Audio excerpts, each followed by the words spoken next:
Under Western Eyes by Joseph Conrad.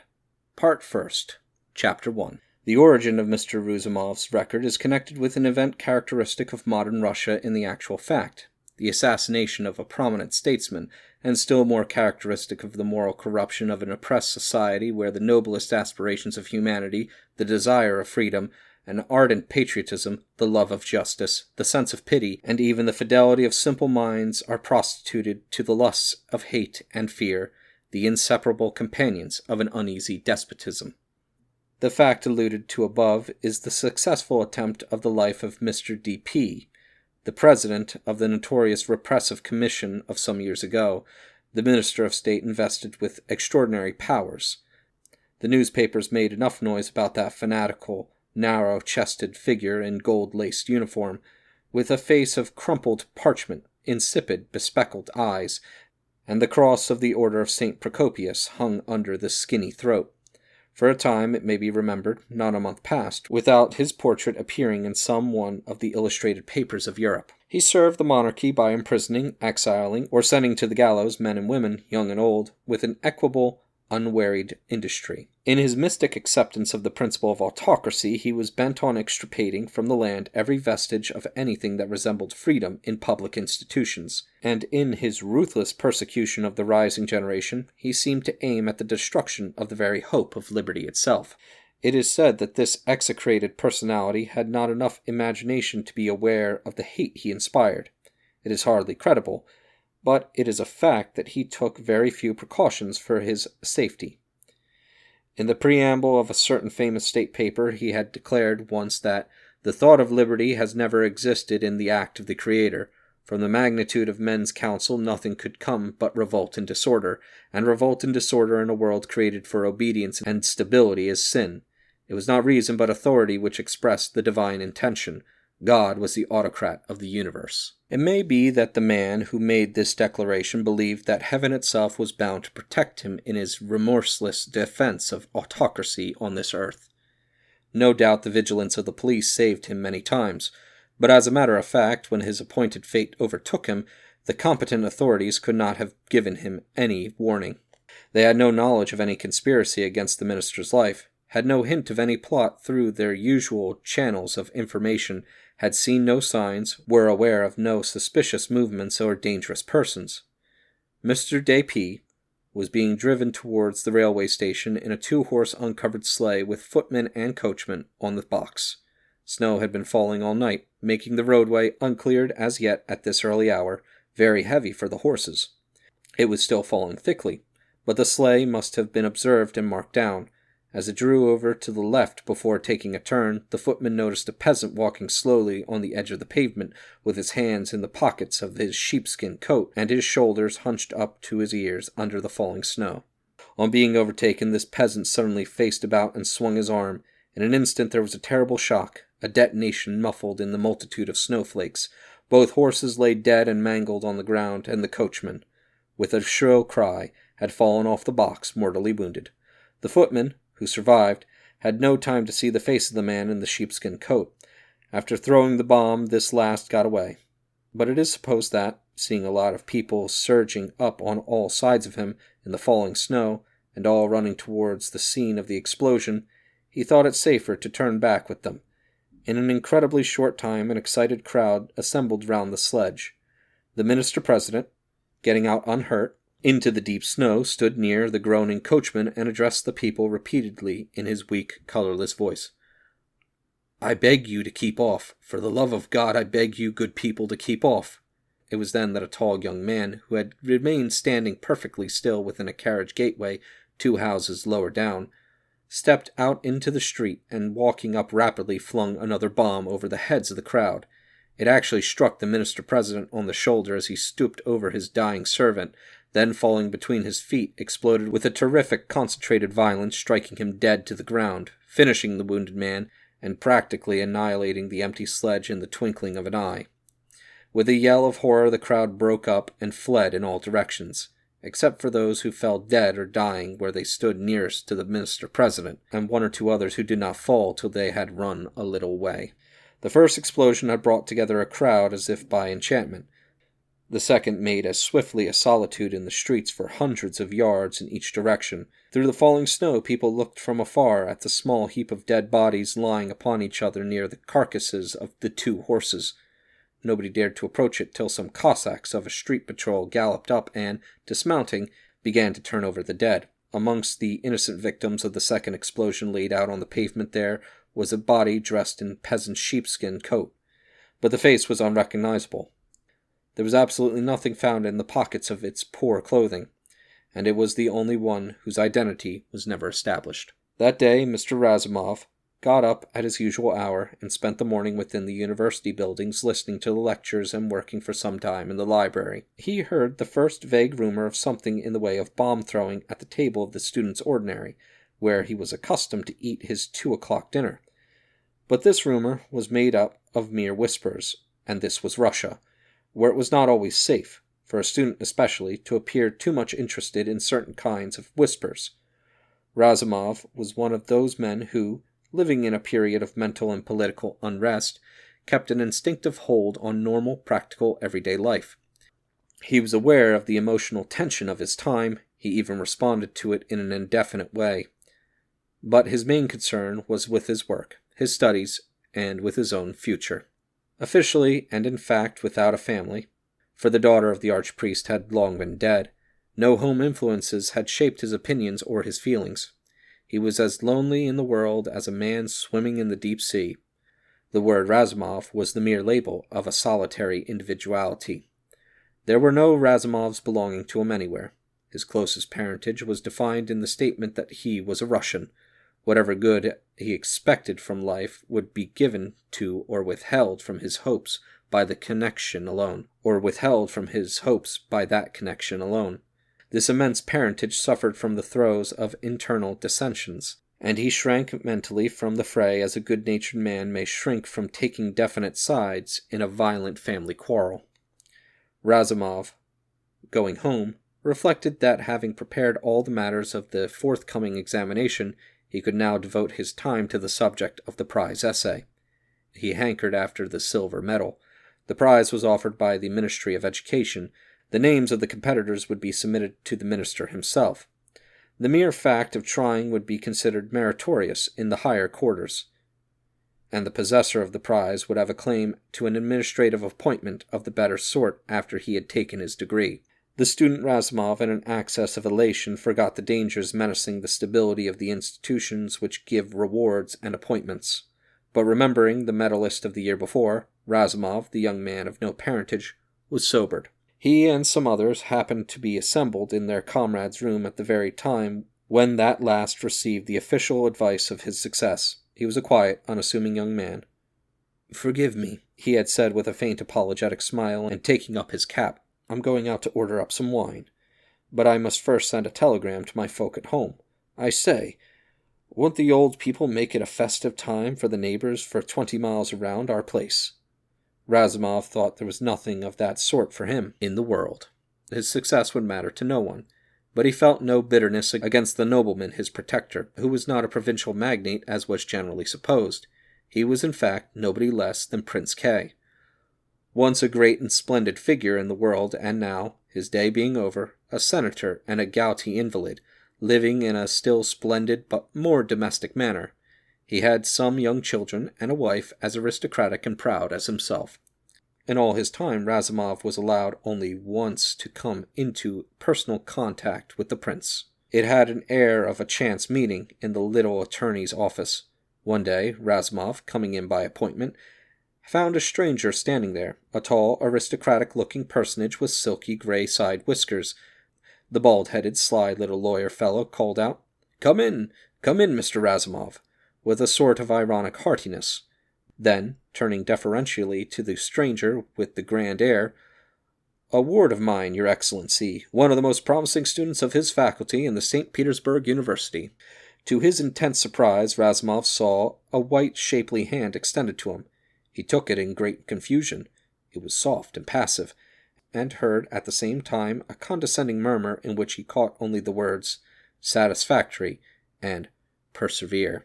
But the most amazing thing of all was to feel suddenly a distinct pressure of the white shapely hand just before it was withdrawn, a light pressure like a secret sign. The emotion of it was terrible. Razumov's heart seemed to leap into his throat. When he raised his eyes, the aristocratic personage, motioning the little lawyer aside, had opened the door and was going out. The attorney rummaged amongst the papers on his desk for a time. "Do you know who that was?" he asked suddenly. Razumov, whose heart was thumping hard yet, shook his head in silence. "That was Prince K. You wonder what he was doing in the hole of a poor legal rat like myself, eh? These awfully great people have their sentimental curiosities, like common sinners. But if I were you, Kirilo Sidorovitch," he continued, leering and laying a peculiar emphasis on the patronymic, "I wouldn't boast at large of the introduction. It would not be prudent, Kirilo Sidorovitch. Oh dear, no. It would be in fact dangerous for your future." The young man's ears burned like fire. His sight was dim. "That man?" Razumov was saying to himself. "He?" Henceforth it was by this monosyllable that Mr. Razumov got into the habit of referring mentally to the stranger with grey silky side whiskers. From that time, too, when walking in the more fashionable quarters, he noted with interest the magnificent horses and carriages with Prince K's liveries on the box. Once he saw the princess get out. She was shopping, followed by two girls, of which one was nearly a head taller than the other. Their fair hair hung loose down their backs in the English style. They had merry eyes, their coats, muffs, and little fur caps were exactly alike, and their cheeks and noses were tinged a cheerful pink by the frost. They crossed the pavement in front of him, and Razumov went on his way, smiling shyly to himself. His daughters. They resembled him. The young man felt a glow of warm friendliness towards these girls who would never know of his existence. Presently they would marry generals or kammerherrs, and have girls and boys of their own, who perhaps would be aware of him as a celebrated old professor, decorated, possibly a privy councillor, one of the glories of Russia. Nothing more. But a celebrated professor was a somebody. Distinction would convert the label Razumov into an honored name. There was nothing strange in the student Razumov's wish for distinction. A man's real life is that accorded to him in the thoughts of other men by reason of respect or mutual love. Returning home on the day of the attempt of Mr. de P.'s life, Razumov resolved to have a good try for the silver medal.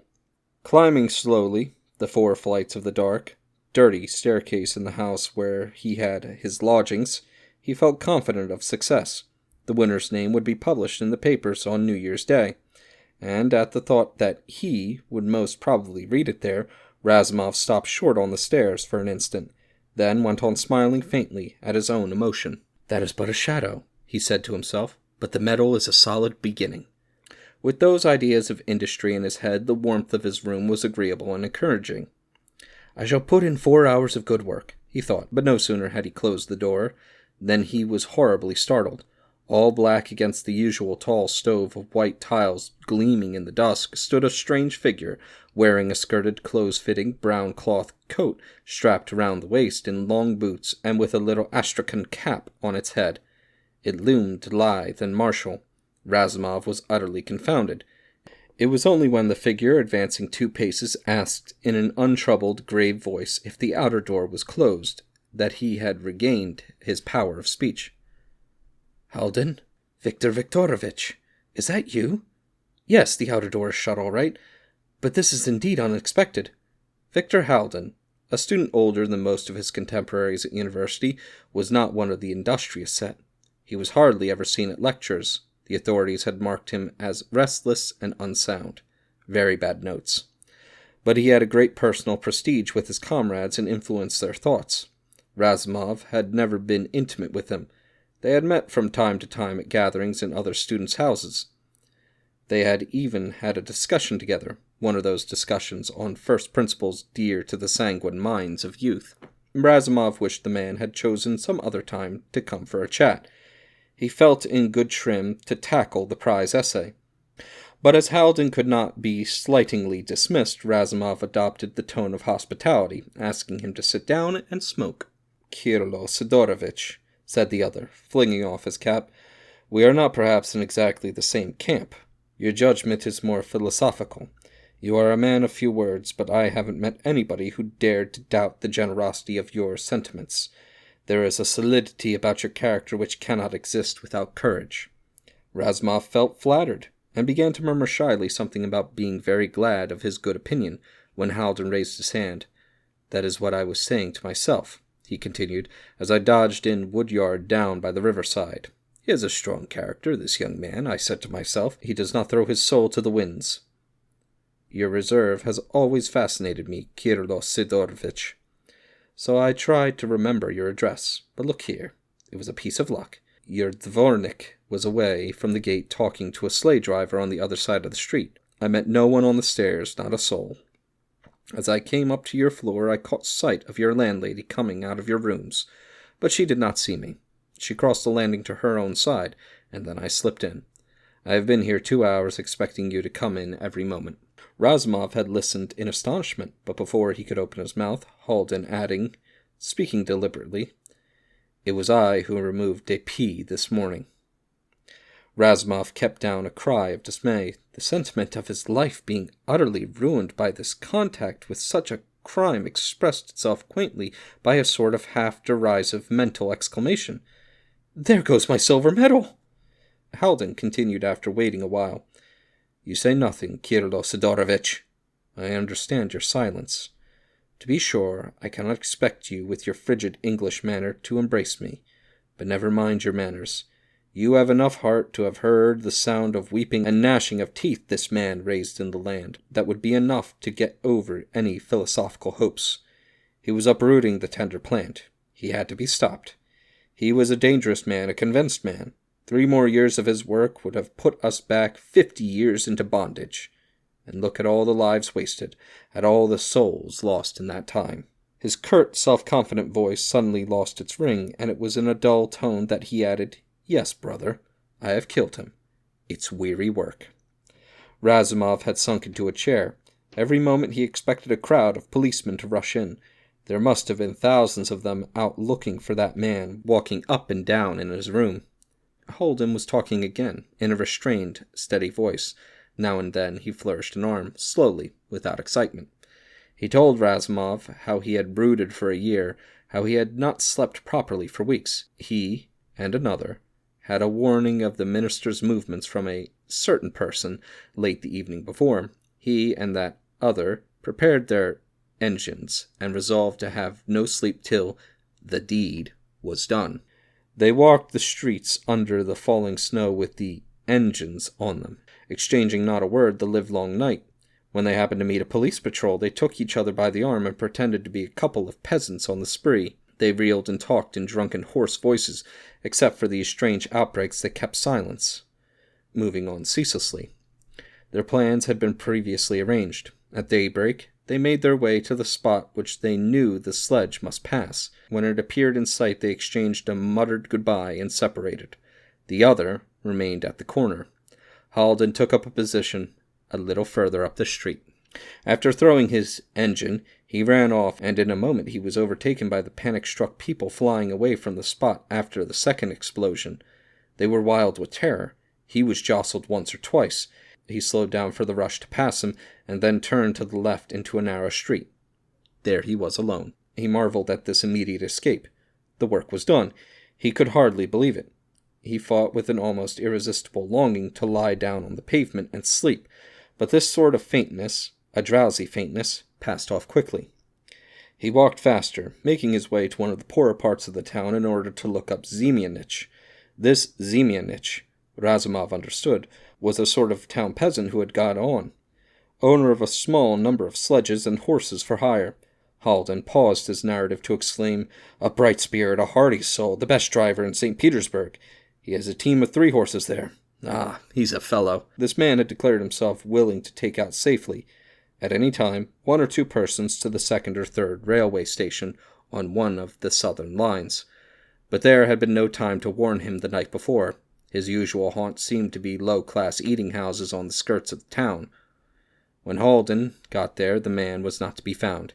He was not expected to turn up again till the evening. Halden wandered away restlessly. He saw the gate of the woodyard open, and went in to get out of the wind which swept the bleak, broad thoroughfare. The great rectangular piles of cut wood loaded with snow resembled the huts of a village. At first the watchman who discovered him crouching amongst them talked in a friendly manner. He was a dried-up old man, wearing 2 ragged army coats one over the other. His wizened little face, tied up under the jaw and over the ears in a dirty red handkerchief, looked comical. Presently he grew sulky, and then, all at once, without rhyme or reason, began to shout furiously, "Aren't you ever going to clear out of this, you loafer? We know all about factory hands of your sort, a big, strong, young chap. You aren't even drunk. What do you want here? You don't frighten us. Take yourself and your ugly eyes away." Halden stopped before the sitting Razumov. His supple figure, with the white forehead above which the fair hair stood straight up, had an aspect of lofty daring. "He did not like my eyes," he said, "and so, here I am." Razumov made an effort to speak calmly.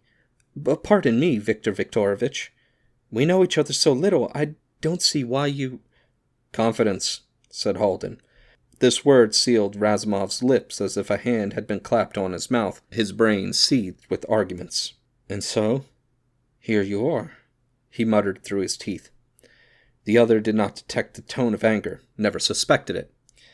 "Yes, and nobody knows I am here. You are the last person that could be suspected, should I get caught. That's an advantage, you see. And then, speaking to a superior mind like yours, I can well say all the truth. It occurred to me that you have no one belonging to you, no ties, no one to suffer for it. If this came out by some means. There have been enough ruined Russian homes as it is, but I don't see how my passage through your rooms can be ever known.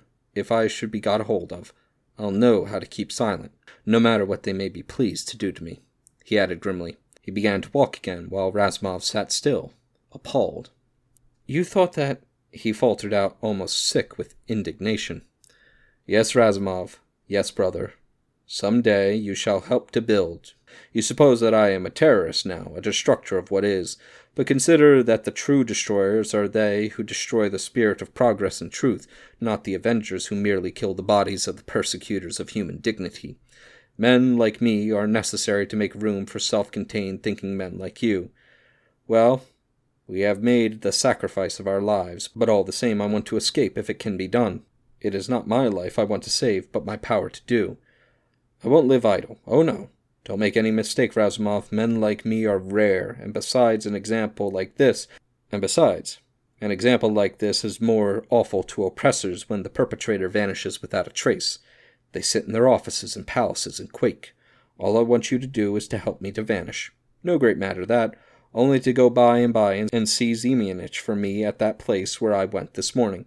Just tell me, he whom you know wants a well-horsed sledge to pull up half an hour after midnight at the 7th lamp-post on the left counting from the upper end of Karabelnaya. If nobody gets in, the sledge is to run around a block or 2, so as to come back past the same spot in 10 minutes' time." Razumov wondered why he had not cut short the talk and told this man to go away long before. Was it weakness, or what? He concluded that it was a sound instinct. Halden must have been seen. It was impossible that some people should not have noticed the face and appearance of the man who threw the second bomb. Halden was a noticeable person. The police in their thousands must have had his description within the hour. With every moment the danger grew. Sent out to wander in the streets, he could not escape being caught in the end. The police would very soon find out all about him. They would set about discovering a conspiracy. Everybody Halden had ever known would be in the greatest danger. Unguarded expressions, little facts in themselves innocent, would be counted for crimes. Razumov remembered certain words he said, the speeches he had listened to, the harmless gatherings he had attended. It was almost impossible for a student to keep out of that sort of thing, without becoming suspect to his comrades. Razumov saw himself shut up in a fortress, worried, badgered, perhaps ill-used. He saw himself deported by an administrative order, his life broken, ruined, and robbed of all hope. He saw himself, at best, leading a miserable existence under police supervision in some small, far-away, provincial town, without friends to assist his necessities or even take any steps to alleviate his lot, as others had. Others had fathers, mothers, brothers, relations, connections to more heaven and earth on their behalf. He had no one. The very officials that sentenced him, some morning, would forget his existence before sunset.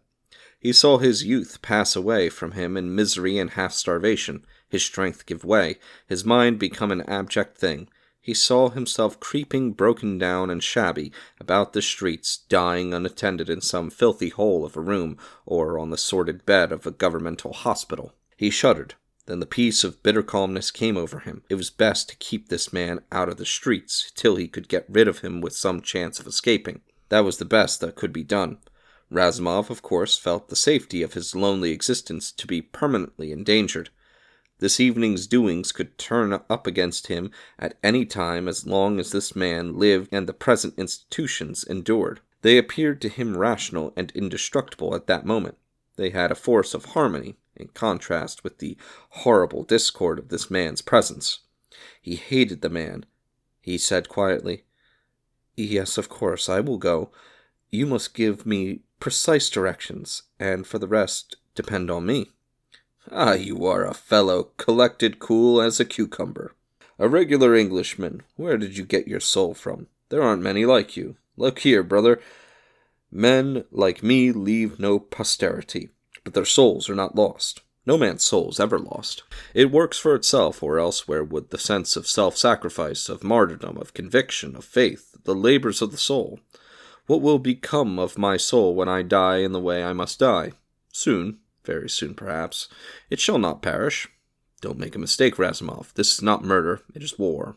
War. My spirit shall go on warring in some Russian body till all falsehood is swept out of the world. The modern civilization is false, but a new revelation shall come out of Russia. Ha! You say nothing. You are a skeptic. I respect your philosophical skepticism, Razumov, but don't touch the soul. The Russian soul that lives in all of us. It has a future. It has a mission, I tell you, or else why should I have moved to do this? Reckless, like a butcher, in the middle of all these innocent people, scattering death. I wouldn't hurt a fly. Not so loud, warned Razumov harshly. Halden sat down abruptly and leaning his head on his folded arms burst into tears. He wept for a long time. The dusk had deepened in the room. Razumov, motionless in somber wonder, listened to the sobs. The other raised his head, got up, and with an effort mastered his voice. "Yes, men like me leave no posterity," he repeated in a subdued tone. "I have a sister, though. She's with my old mother. I persuaded them to go abroad this year, thank God. Not a bad little girl, my sister. She has the most trustful eyes of any human being that ever walked this earth. She will marry well, I hope. She may have children, sons perhaps. Look at me, my father was a government official in the provinces. He had little land, too. A simple servant of God, a true Russian in his way. His was the soul of obedience, but I am not like him. They say I resemble my mother's eldest brother, an officer. They shot him in 28. Under Nicholas, you know. Haven't I told you that this is war? War? But God of justice, this is weary work." Razumov, in his chair, leaning his head on his hand, spoke as if from the bottom of an abyss. "You believe in God, Halden?" "There you go, catching at words that are wrung from one. What does it matter? What was it the Englishman said? There is a divine soul in things, devil take him, I don't remember now. But he spoke the truth. When the day of you thinkers come, don't you forget what's divine in the Russian soul, and that's resignation. Respect that in your intellectual restlessness, and don't let your arrogant wisdom spoil its message to the world. I am speaking to you now like a man with a rope around his neck. What do you imagine I am? A being in revolt? No, it's you thinkers who are in everlasting revolt. I am one of the resigned. When the necessity of this heavy work came to me, and I understood that it had to be done, what did I do? Did I exult? Did I take pride in my purpose? Did I try to weigh its worth and consequences? No, I was resigned. I thought, God's will be done. He threw himself full length on Razumov's bed, and putting the backs of his hands over his eyes, remained perfectly motionless and silent. Not even the sound of his breathing could be heard. The dead stillness of the room remained undisturbed till, in the darkness, Razumov said gloomily, "Halden?" "Yes," answered the other readily, quite invisible now on the bed, and without the slightest stir. "Isn't it time for me to start?" "Yes, brother." The other was heard, lying still in the darkness, as though he were talking in his sleep. The time has come to put fate to the test. He paused. Then he gave a few lucid directions in the quite impersonal voice of a man in a trance. Razumov made ready without a word of answer. As he was leaving the room, the voice in the bed said after him, "Go with God, thou silent soul." On the landing, moving softly, Razumov locked the door and put the key in his pocket.